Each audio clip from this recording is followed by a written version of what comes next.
Ayan, isang pagpalang gabi sa inyo lahat. At ito po ang inyong lingkod, si Crusader 377. At muli ko lang pong bibigyan ng comment itong isa sa mga napakagaling na vlogger. At napadaan lang po ako sa kanya pong binlog patungkol po sa pamagat po ng kanyang vlog is scam ba ang OFW? Ay, sorry. Scam ba ang OWA? Ayan. Okay. So, OFW na nag for good sa Pilipinas. Yun po yung title ng kanyang vlog, no? Si Sir Alvin Alviz, no? Sir Alvin Alviz. ALVZ po yung kanyang huling ano. I don't know kung ito ay yung family name or full name mo itong Alvin, but Alvin Alviz, parang ganun na pagkabasa dito. Ako ay natuwa dito sa kanyang pinost kasi binlog kasi relate ito, no? Kasi one time meron po akong na-vlog din dyan patungkol din po sa OFW. Nung ako mismo pumunta ng Libertad, no? At nag-inquire nga, no? Nagtatanong-tanong lang kasi I'm planning to for final exit din. At ano nga ba ang makukuha ng isang OFW kapag siya po ay nag-final exit? So I'm a professional IT at ako naman ay naintindihan ko at naunawaan ko ang situation dyan sa OWA. I've been here in Saudi Arabia for almost 35, it's going for 35 years. At ako lang naman ay gusto ko lang malaman kung ano nga ba ang mga giging benefits, no? At isa dyan sa binlog ko, meron po akong vlog dyan yung tungkol po sa sa OWA. Sana napanood nyo yun. Dahil actual po na pangyayari yun, kasama ko yung aking asawa at nag-inquire kami patungkol po sa maging benepisyo.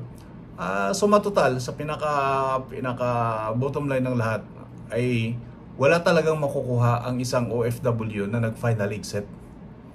Medyo na-disappoint ako kasi ang kanila nga, kagaya ng sinabi kanina ni Kabayan dun sa kanyang vlog, ay yung pinost niya na parang credited lang po dun sa nag-upload, ay yung mga distress na lang, no? Tsaka yung mga unfinished contract na nagkasakit, so sila na po makakatanggap. So nais ko lang pong bigyan din ito, no? At ang dami pong mga nag-comment sa kanya, no? At alam nyo guys, naiinis talaga ako. Naiinis ako sa mga paliwanag ng OWA. Hindi relevant sa sabi na lang po natin, bilang tao. Bilang tao na lang, guys. Naku mga taga-OWA, ayusin nyo naman yung paliwanag ninyo. At saka, yung mga strategy ninyo, mga taga-OWA, puro palpak lahat yun. Alam nyo, sa mga taong medyo hindi kayo masyadong naiintindihan kasi ang gusto po ninyo palagi yung puro kabig kayo. Puro pakabig kayo.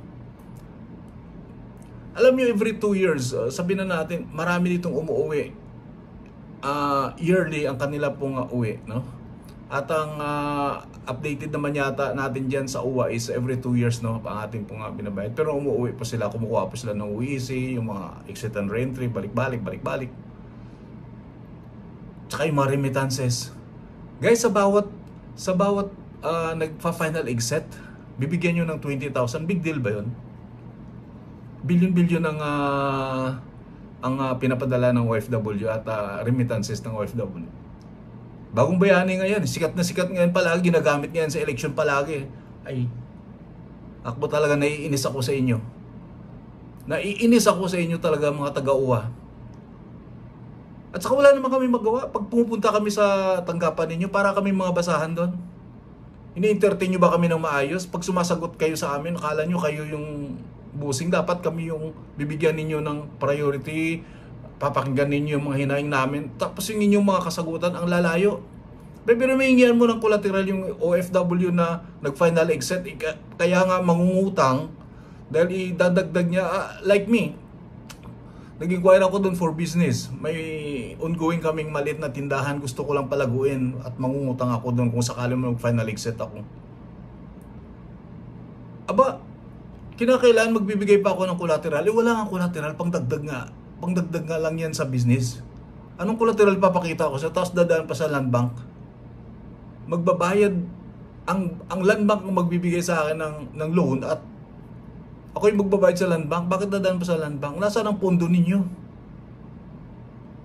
Meron dito mga basahin ko ha. Ang daming dito nag-comment kay Kuya Alvin. Ako gusto ko basahin ito ha. Makinig kayo diyan mga OFW, mga taga-UWA. Ay nako,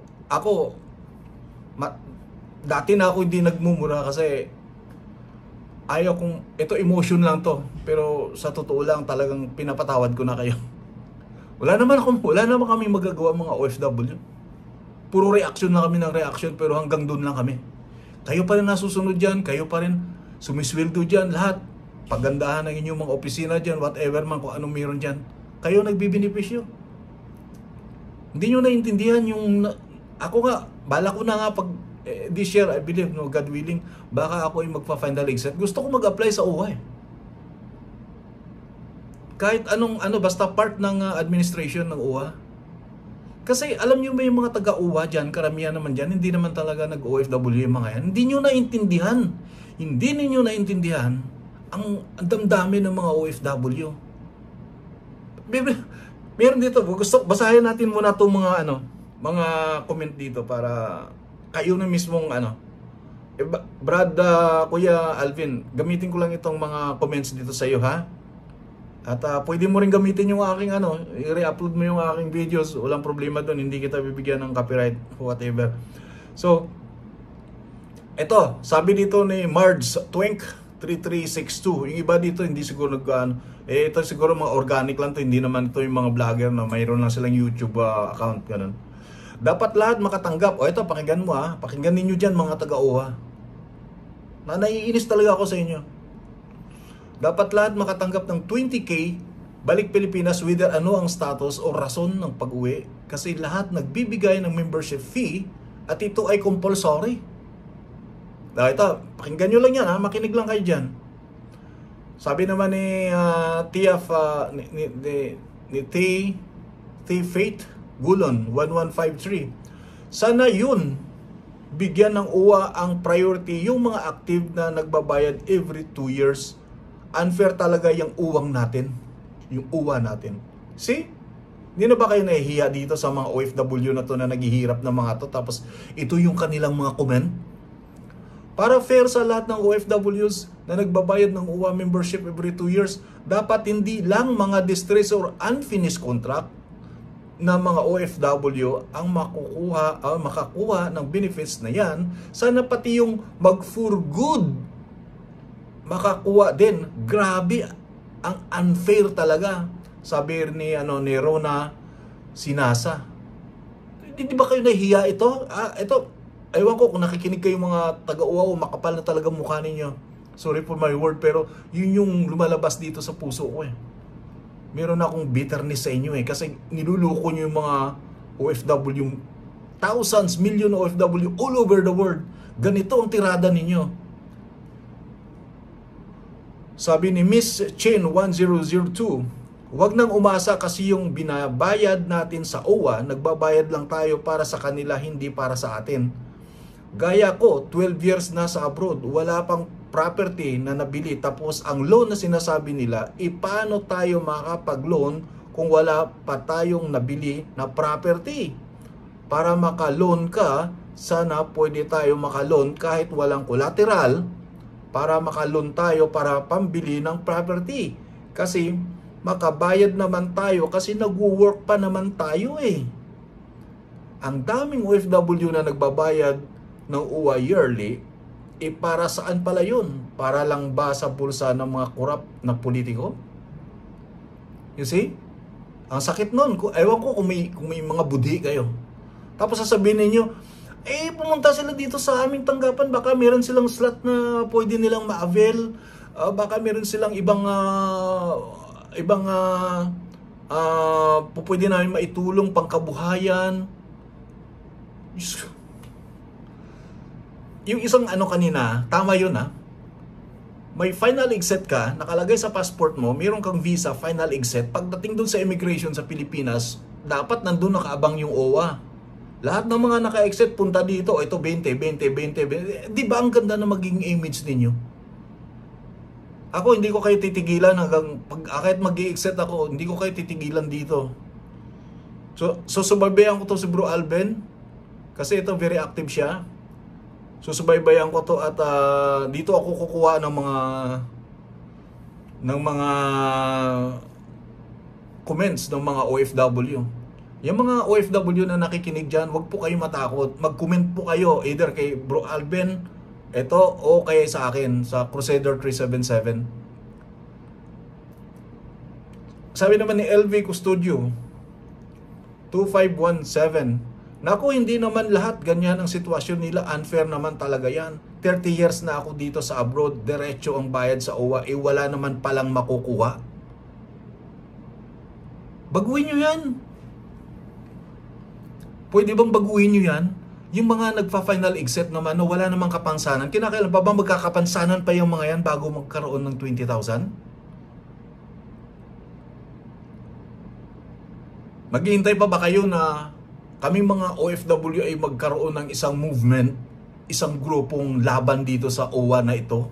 Kinakailan pa bang itulpo natin ito? Kinakailan pa ba isisinado natin ito? Kinakailan pa magkaladkaran tayo dito? Yung administrador dyan, ayaw ko nang banggitin ang pangalan mo pero hindi ko maintindihan kung bakit. Lagi ninyong sinasabi, ito kasi ang dahilan dyan. Huwag na kayo magdadahilan. Doon tayo sa reality, sa totoo. Sa totoo ha? Sa totoo. Huwag na yung mga kung ano-ano pang mga rason-rason ninyo. Diyos ko, maawa kayo sa mga OFW na umuwi ng Pilipinas, nagpa-final exit sila, nagpo-for good na sila kasi gusto nila makapiling naman ang kanilang pamilya sa loob ng mga ilang taon na. Tapos, parang hindi pa kayo nagpapasalamat sa mga OFW na nagpa-final exit, nagpo-for good sila, na malalakas ang pangangatawan. Kinakailangan talaga may kapansanan. Ha? Kailangan talaga may kapansanan. At kinakailangan talaga yung mga takas. Kinakailangan tumakas ka talaga para magkaroon ka ng 20 mil. Kamuti kayo, 20 mil, ano lang 20 mil yan? Sige nga. Pero sa mga OFW na nangangailangan, walang-wala talaga, napakalaking bagay yan. Hindi naman lahat ng OFW, mga professionals ang mga trabaho, lalaki ng sweldo. Ang dami dyan, tik-tikalawang sila dyan. Ang dami dyan, halos wala ng tulog, mga katulong. Naintindihan nyo bang sinasabi ko? Kasi hindi kayo naging OFW, hindi kayo nagiging ulila dito sa bansang, lalo-lalo dito sa Saudi Arabia. Pero generalize ko na lahat ng mga OFW all over the world. Pero I'm focusing dito talaga sa Saudi Arabia. Dito ninyo nakikita at makikita ang mga karumal-dumal na nararanasan ng mga OFW dito. Yung iba niyan, hindi lang yan nagsasalita. Hindi lang yan sila nagsasalita kasi ayaw nilang magkakagulo pa buhay, na ibagulo na nga yung buhay nila. Tapos, ito pa yung mga aywan na iba-ibang hub ng UWA dyan kung saan-saan. Nakakala mo, pati security dyan ang yayabang. Ay naku, Diyos ko. Hindi ko kayo maintindihan. Ewan ko kung bakit. Masisisi nyo ba ako kung ito yung damdamin ko? Kasi nakikita, wala namang yung ibang mga vlogger, hindi nyo naman pinapansin. Sigurado ako, hindi ninyo papansinin sino ba naman ako na nagsasalita nito. Pero ang ginagawa ko na to ay para sa mga OFW. Na mga kawawa, umuwi ng Pilipinas, umaasa dito sa overseas workers, welfare administration, welfare, ha? Naintindihan ba ninyo yung ibig sabihin ng ng inyong pamagat yung uwa na yan? Welfare pa, naintindihan mo yung word na welfare? Nasaan yung welfare dyan? Unfair nga eh. Pero nyo, bibigyan nyo ng 20,000 yung isang ko, sige, may kapansanan ka, bibigyan nyo ng 20,000, na-distress ka, 20,000, o yung isa namang side na, o sige, mabibigyan ka ng loan, ito yung kinakailangan mo, dapat may collateral ka, mag-antay ka ng approval ng, ay ito pa, nandun sa vlog ko, kinakailangan may approval pa ng bangko yung utang mo. Kasi hindi i-release ng UWA yung loan na 20,000 para sa business mo o ano man yung kanilang i-offer diyan pag hindi inapruban ng Land Bank of the Philippines. Ibig sabihin, collateral. Eh, syempre, bangko yan eh. Hindi yan magpapatalo. Ang pinag-usapan natin dito, wala akong pakialam dun sa bangko. Pinag-usapan natin dito yung pondo ninyong mga taga-UWA. Di ba ahinsya kayo ng gobyerno? May pondo kayo dyan. Hindi pa pwedeng wala. Eh bakit di nyo gamitin yun? Saan nyo pinagagamit yun? Calamity? Sa kalamidad? Mga OFW ba pag nagkaroon ng calamity? Ilan ang inyo natutulungan? May natutulungan ba kayo? Kasi karamihan naman mga OFW, mga nasa probinsya eh. Kaya naiinis sila kasi pag lumalapit sila dyan sa inyong mga ahensya, sa inyong mga opisina na dyan na kung saan-saan man yan, lagi naman yan mga opisina, mga nasa city. Kunyari, nasa Tarlac, pupunta ng Pampanga. Yung iba naman, nasa Bulacan, pupunta ng Maynila. Alam niyo yung mga gano'n na balik-balik. Ang nangyayari nun, bago nila na makukuha yung 20 mil na gusto nilang makuha na loan o whatever man yan ng mga balik pangkabuhayan na lintik na yan na inyong pinapangako na yan. Ubus na ang kanilang pamasahe, pagkain lang. Pamasahe lang. At hindi naman yung naglalakad mag-isa. Dalawa palagi. Tsaka karamihan naman mga OFW na pupunta yung mga matatanda na. Kasi mga bata na yun, baliwala pa sa kanila yun eh. Tuloy-tuloy pa naman yung trabaho nila eh. Pero kami na medyo may mga edad na, syempre pag pupunta kami dyan sa inyong mga opisina, dapat may kasama kami eh kung ma-high blood kami sa kalsada. Ha? Yung mga pagkain namin, yung mga aming panangalian, ang tagal pa naman ng proseso dyan, pabalik-balik, bago makuha yung sinasabi ninyong 20,000, baka mapakinabangan na lang nila, baka mga 2,000 na lang, pag pinagsuma total. Naintindihan nyo ba ang sinasabi ko? O habang ako'y nagsasalita dito, meron na kayong panagot sa akin. Meron na kayong isinasagot sa akin sa utak lang ninyo. Meron kayong pangontra.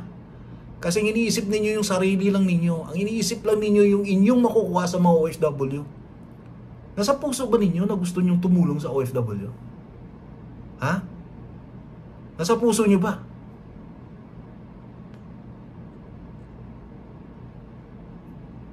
Hindi ko maintindihan sa inyo. Kaya kasi, si Rapi Tulfo nagkakalangitin yan eh. Galit na galit na yan pagka dinudulog, puro ganito na lang, puro ganito na lang, puro na lang, uwa. Wala pa rin. Ang titigas ng mukha. Siyempre may mga nasusolve kasi Tulfo yun eh. Magagawa niyo, senador yan. Eh kami, ako. Papansinin niyo ba to?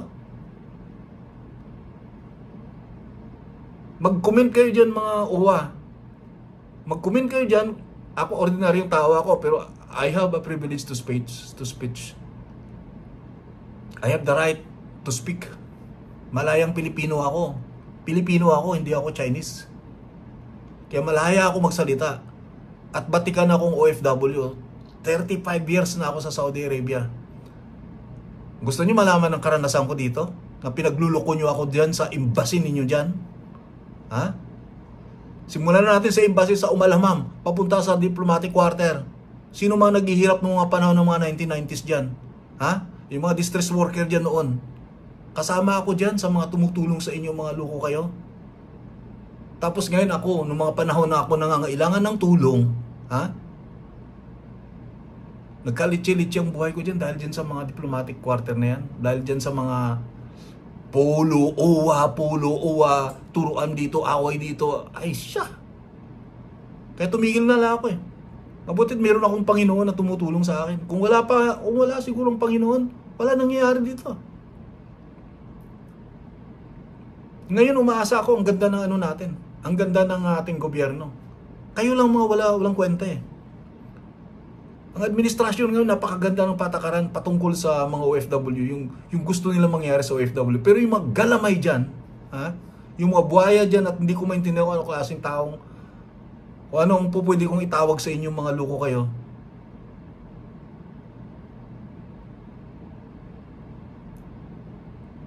Hindi ako manghihingi sa inyo ng pasensya sa mga sinasabi ko na to kasi galing ito mismo sa puso ko. Nakikita ko ito yung pigati ng mga OFW. Ito mga comment ito, dapat lang, galing kay Awing, dapat lahat makatanggap kasi lahat tayo nagbabayad. Alam niyo yung mga comment na gano'n, simpleng-simpleng comment. Pero may mga laman. 4 na taon na akong andito sa Pinas. Nag-apply po ako sa UWA ng pangkabuhayan. Pinababalik-balik po nila ako tapos sinasabi pa na unahin pa daw yung mga nauna na nag-aantay pa. Wala po akong nakuha. Ay, bahala kayo dyan. Anong inyong assessment dito sa mga comments dito. Galing ito kay Mela Flor Galicia. Ito naman galing naman kay Ross 6978. Lahat po kami naghihirap dito. Tinitiis lang po. Kahit sobrang hirap ng trabaho namin para sa pamilya, dapat pantay-pantay po, ki-distress o ano pa man yan. Paano kami na active nagbabayad? See? Ito kay Roel. Sabi ni Roel, nangyari din yan sa akin. Natanggalan ang kumpanya namin, di natapos ang kontrata, pero nung pumunta ako ng UWA, wala akong nakuha kahit isang duling. Diyos ko.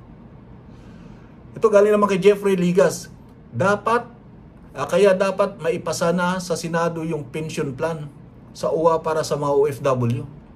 Pension plan para sa OFW. Itong mga plano na yan, itong mga panukalang batas na yan, ha? Alam niyo naman ang labanan diyan sa Kongreso at saka sa Senado. Politika ang pinag-uusapan diyan eh. Ilan lang tao diyan may pusong talaga, may pusong makatao. Hindi naman natin nila lahat. Pero yung panukala na yan, kung talagang may puso kayo sa mga OFW, may awa kayo sa mga kapwa nating mga OFW, yung mga senador natin at mga congressman dyan, hindi na dapat kayo nagbibidding,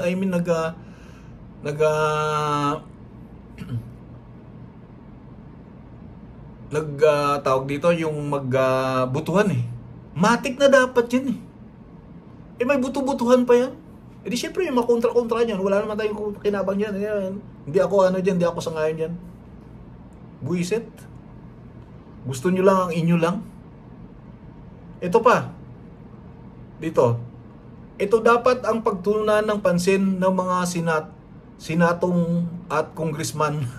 Sinatong at congressman. Kita nyo yan, ang mga sinasabi sa inyo dyan. Sinatong at huwag naman. Marami naman tayong mababait na senador at saka congressman, mga kapatid. Sinatong at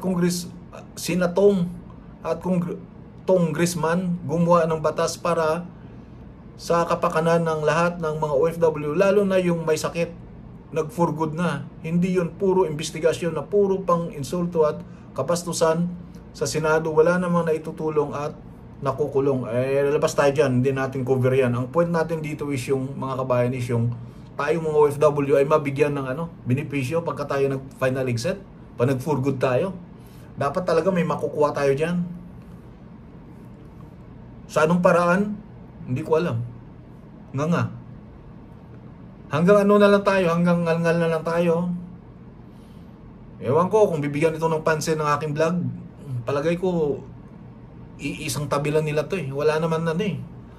Pero nakasalalay dito guys, kayo mga OFW, kung nakikinig kayo dito. Kung nakikinig kayo dito, sana ako, pwede kong ipaglaban lahat ito. Pwede ko kayo ipaglaban. Pero kung ako lang mag-isa, hindi ko kaya to. Kasi wala namang makikinig sa akin. Hindi naman ako politician eh. Hindi naman ako mayaman na po pwede kong suluhin lahat ito. Tsaka sino ba naman makikinig kay Crusader? Walang makikinig dito. Inaano ko lang ito, baka sakali lang makarating ito sa mga pamunuan ng mga dyan sa OWA na yan. Kaya sinuportahan ko lang ito yung vlog ni Kuya Alvin. Ang daming mga replies dito, no? Ang dami talagang nakakakuan. Ang sakit. Halos hindi ko maubos. Wala ako nakikita dito pabor sa UWA eh. Sa lahat ng kanilang mga sinasabi dito, wala man lang ako nakitang pinuri yung OWA. Di ba kayo nahihiya mga taga-OWA? Sa dami-dami nyo, no? Ilan ang comments dito ni Bro Alvin? Ang dami nito, oh. Hindi ko lang lahat mabasa. Sa dami nito. It's unfair, sabi ni Juan. Nakailang taon kami pabalik-balik sa ibang bansa, nagbabayad ng UWA every 2 years, tapos wala kami makukuhang nakinabang yung mga di nakatapos sa contract, di lahat nakauwi distress, yung iba pinauwi ng amo dahil gumawa ng di kabulastugan dito, tapos sila yung may 20K. Oo nga naman, ano? Sila tong mga, alam niyo, dami naman talaga mga OFW dito na sasabihin nila distress sila, pero sila yung tumakas sa amo. Wala namang ginawang masama ang amo nila. Ang dami naman talaga dito mayayabang din ng mga OFW. Baka sabihin niyo, kakampi ba ako? O, kakampi ako sa mga mababait at sa mabubuting OFW. Pero itong mga OFW na kunting mapagalitan na ng konti, tatakbo na agad, no? Kaya nahuhurog kayo, mga kamuti kayo. Tapos nadadamay kaming mga OFW na diretso ang aming pamumuhay dito. Kaya itong mga to, mga distress, ito yung nakakatanggap, ito yung mga walang kwentang mga OFW. Sila yung Siyempre, wala na silang trabaho. Natural kung saan sila matulog. Kung ano nung pagkagawin nila sa buhay nila, sarili nila, kahit katawan nila, binibenta nila para kumita lang. Nagkasakit. Pag nagkasakit, uwi ng Pilipinas, distress, babayaran, bibigyan ng uwa ng 20,000. Tama ba yan? Tama ba yan, uwa ang pinagagawa ninyo? Pero samantala itong mga taong ang tagal na nagtatrabaho, mga katulong, kung ano mga ginagawa, ha? Diretso yung pamumuhay, nagtiis. Umuwi ng Pilipinas, malakas ang pangangatawan. Humingi ng tulong sa uwa, hindi nyo mabigyan ng 20,000? Dahil wala silang kapansanan? Hindi naman sila distress worker? Sige nga, i-analyze nyo nga. Alam nyo, hindi ko maintindihan kung kayo ay mga matatalino o talagang rules and regulation talaga siguro ito ng uwa, o ito ba ay talagang patakaran ng uwa, o paano ba? Hindi ko maintindihan kasi alam ko naman mga uwa, matataas ang pag-uunawa niyan eh. Mga matatalino yan, yung mga administrador nyo ninyo dyan eh. Yung mga nasa admin, mga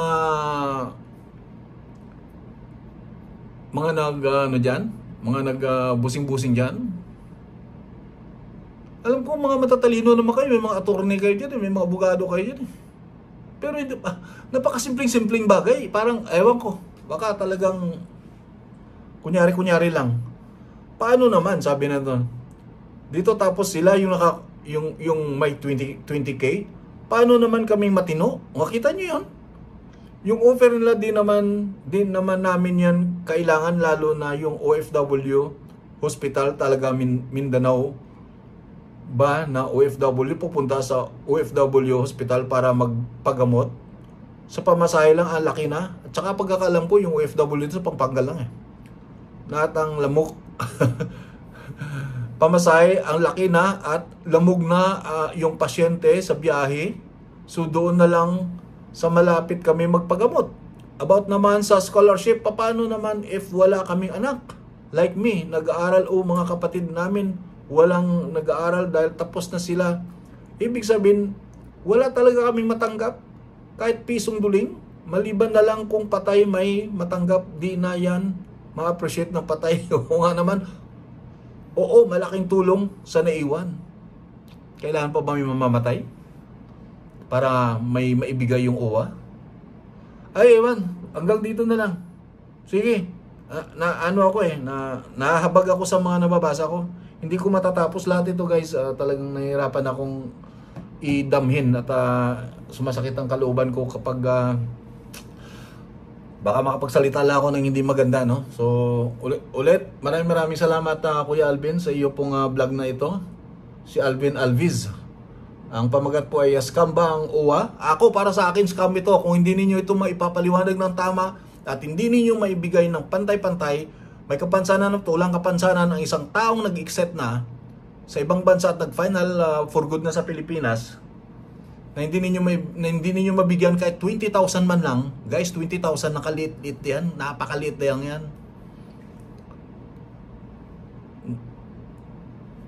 Hindi ko kayo titigilan dito. Sana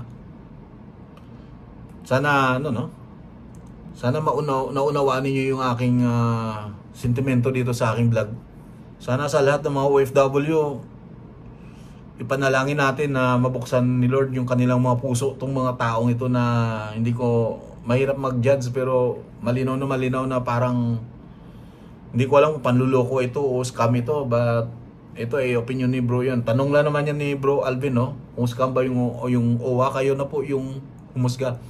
Mag-comment na lang kayo dyan sa baba at titingnan ko po ang inyong mga comment at time to time banatan natin ito yung OWA na ito. Sana si Rapi Tulfo mapansin mo rin ito, no? Yung segment na ito lang. Ito lang naman yung segment na ito eh. Yung mga nag-final exit, sana makakuha din ng kahit papano compensation. Like, sabihin na natin 20,000, no? Sa lahat ng mga nag-exit. O kahit mababa, kahit 15,000. At least mayroon man lang kahit papano. Ang mga OFW, hindi kami mga reklamador. Ang sa amin lang naman eh, kahit papano man lang ma-appreciate yung masuklian man lang yung aming pinaghirapan na kahit wala naman kaming kapansanan, ibigyan nyo naman kami. Kasi tumatanda rin kami. Hindi, alam nyo ba na hindi naman lahat ng mga nagpa-final exit eh walang bit-bit na sakit sa loob yan. Hindi lang yan nagpapadiagnose. Hindi lang yan sila na-check up yung karamihan. Pero karamihan ng mga OFW pag umuwi na ng Pilipinas, doon na tinatamaan ng mga sakit. Alam nyo ba yon? Kasi doon na nag-ipon-ipon eh. Tapos, kung kailan sila magre-relax, saka na yung result ng kanilang pagod at stress, doon na yan sa Pilipinas sama-sama na. Kaya maawa naman kayo sa mga OFW. Kaya kayo mga uwa, sana magkaroon naman kayo ng habag, magkaroon kayo ng kunting konsiderasyon sa mga OFW. At sana, no, makinig naman kayo sa aming mga hinaing. Okay, so sige, God bless at maraming salamat sa lahat ng mga nakinig dyan at mga nanood. Sana talingkitikin natin at patuloy po nating ipanalangin itong OWA na mabuksan ang puso po nila at maging mabait kayo. Yun lang po. Maraming salamat. God bless everyone. At ito po yung Kuya Crusader nagsasabing lagi tayong magmamahalan, magtulungan at magpanalanginan at ang ating pong sandata lamang ay ang gumawa ng mabuti sa ating kapwa upang tayo po ay pagpalain ng ating Panginoon. Kayo mga taga-uwa, hindi kayo gumagawa ng mabuti. Kung hindi kayo gumagawa ng mabuti, hindi kayo pagpapalain ng ating Panginoon. Alam ko yan. Kasi ang pinagpapala ng mga ng Panginoon yung mga taong gumagawa ng mabuti at nagmamahal sa kapwa. Lalo-lalo sa mga OFW. God bless everyone. Bye-bye. Thanks for watching, guys.